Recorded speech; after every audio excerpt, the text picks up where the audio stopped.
softly whispered a crude verse that had been sung about that time in the streets of London, unflattering to Charles's sister. The fellow intended no harm. He meant to be funny. Charles Thomson thought otherwise.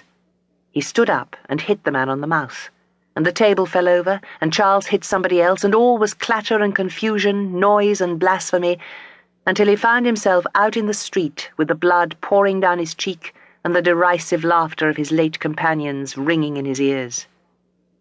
The moon was shining, and the dome of St. Paul's stood clear against the sky, and without realizing it, some long-lost sense of direction took him through the maze of streets to their old childhood home, the existence of which he would have denied amongst his friends of the tavern.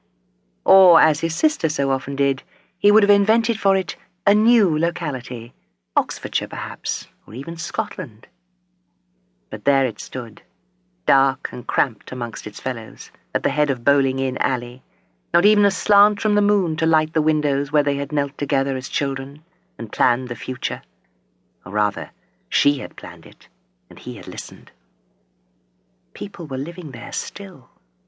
He heard a child cry and a woman's voice, faint and fretful, call up to it in anger. And then the door of the dark house opened, and somebody came and threw a basin of slops onto the flagged stones, shouting abuse over his shoulder. Charles Thomson turned away, and the ghosts followed him.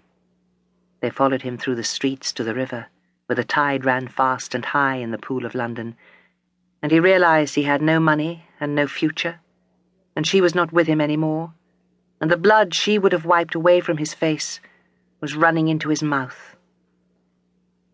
Some children dabbling in the mud found him, but that was a long time afterwards. It was William Dowler, faithful to her for 25 years, who identified Charles Thomson's body.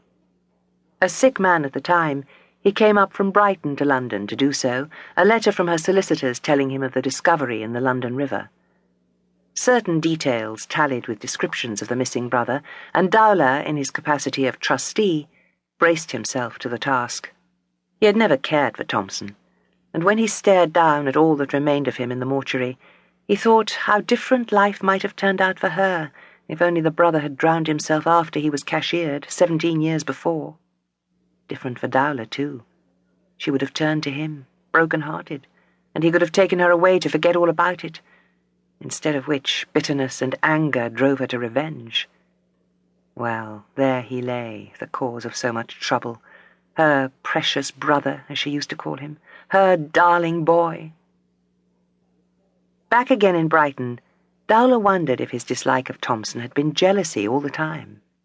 He had accepted her many friends. They never seemed to matter, sycophants most of them, courting her for what they could get. One or two more intimate, perhaps, but he'd shut his eyes to that. As to the Duke, after the first shock to the emotions, he had looked upon that relationship as a necessity, a matter of business. Nothing he might have said would have stopped her. "I told you that I aimed high," she'd said to him, "and the arrows found its mark.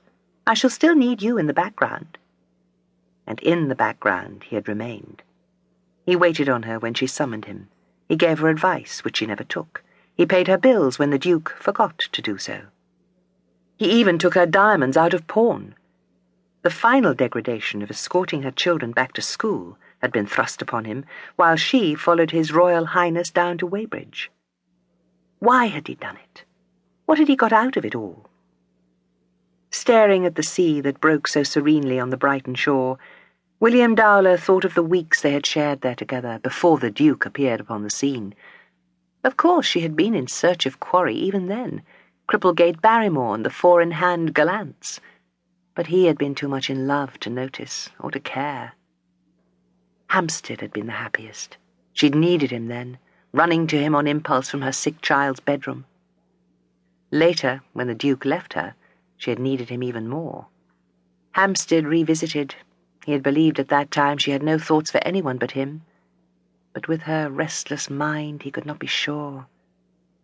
Finally, was it emotion that sent her to him that night in Reed's Hotel, barely an hour after he had arrived from Lisbon, travel-stained and weary? She'd flung a cloak round her shoulders. There was no attempt at disguise. "You've been away too long," she said. "I've wanted your help so much." Or was it